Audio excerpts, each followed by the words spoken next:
Okay, so this is a test rig which I've set up here to check 3 lead acid batteries. The one in the middle is one that I've just taken out of my Caravan, and it's been in there for maybe 2 years and it's just not holding the charge at all. It's a 120 amp hour battery and it's only lasting for, no, actually it's a 110 amp hour battery. It's only lasting for about an hour and a half when it's just running 50 watts. Now a 100 amp hour battery should last for about 10 hours running a 50 watt load, and then that would discharge the battery to about 50% of its capacity. So I just wanted to do a test on 3 similar sized batteries that are around 100 amp hour to see whether a lead acid battery can actually hold that much charge really. So the one on the right hand side is a brand new battery for comparison. The middle one is 2 years old. It's pretty much had it. That's coming out of the Caravan, get replaced with a new one. The right hand battery is one that's been running a little solar powered system in the garden for about a year, and it's been charging up and discharging all winter, but it's only running about 20 watt load for maybe 3 or 4 hours each night.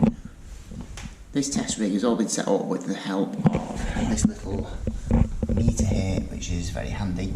So it gives me a voltage reading, a current, a discharge current, and it uses the voltage and the current to calculate the actual wattage of discharge. But then the most handy bit is it gives me a watt hour meter in the bottom right there. So where it says 1641, that's what's been discharged out of these batteries while I've been doing the tests. What I'm using for a load is a 240 volt TV, which is running through an inverter that changes to 12 volt to 240. And then because I didn't quite have enough load, I've had to add on a couple of extra lights. Actually, I've taken one of them away now, just to make it up to around 50 watt load. So I can show you, turn it on. This is sort of an at-rest voltage on the battery. So as soon as I turn the inverter on, same as any battery, it will immediately start to drop the voltage, and then that voltage will recover again. Now this battery is actually completely discharged, which is why it's reading below 12 volts, so it does need to be charged up pretty quickly, because that will be damaging the battery now having such a low voltage on it.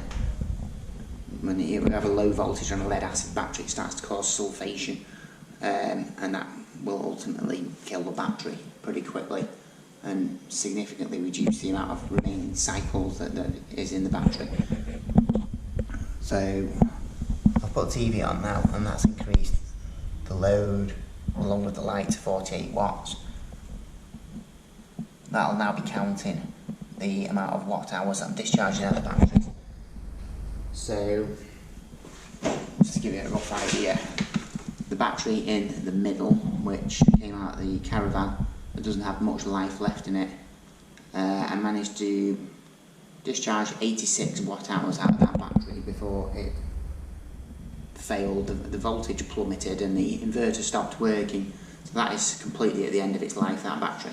But just for reference, a 100 amp hour battery has got 12 volts at 100 amp hours, so if you multiply 12 by 100, that will give you 1200 watt hours that in that battery. But a lead acid battery should only be discharged a maximum of half its capacity to try and keep a decent amount of cycles and the cycle life of the battery. So the test has revealed that the brand new battery, which is the one on the far left hand side of these 3, it's a brand new 100 amp hour 12 volt battery.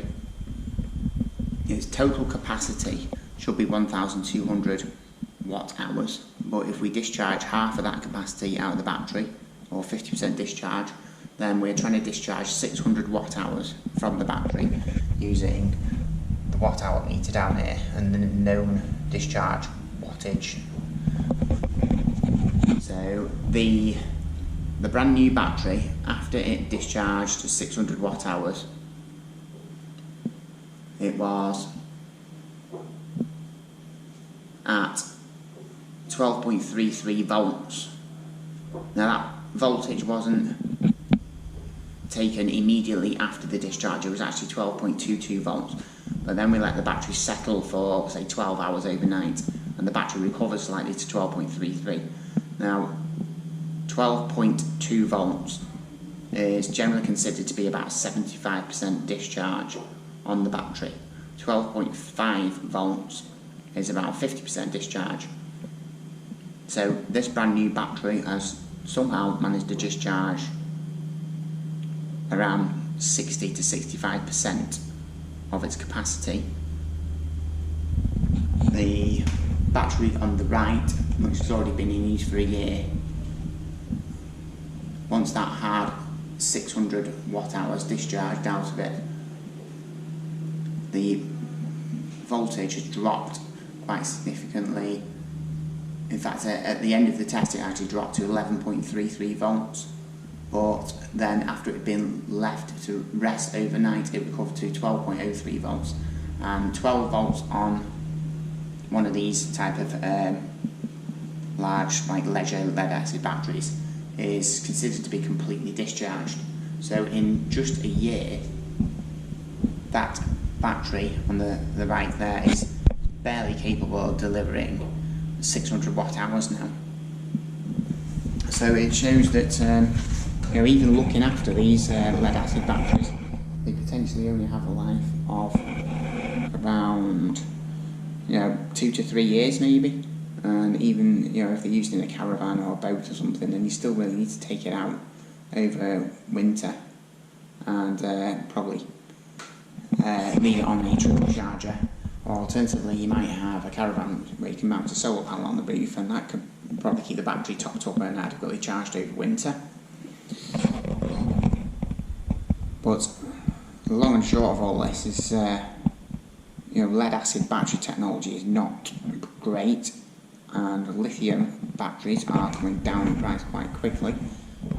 Now if an equivalent lithium battery to say that one on the right there, you can buy a 12.8 volt lithium battery with 100 amp hours, but a lithium battery can be discharged to 100% of its capacity, so you can discharge all 1280 watt hours out of it, and it can still do 2000 cycles, so potentially it could last 20 times longer than a lead acid battery and still discharge the whole capacity out of it.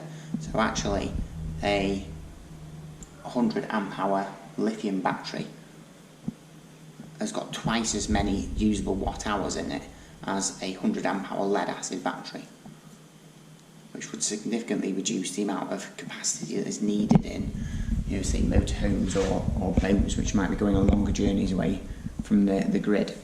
And lithium batteries will therefore work much better with solar panel systems, which can accumulate much more power for when it's really needed.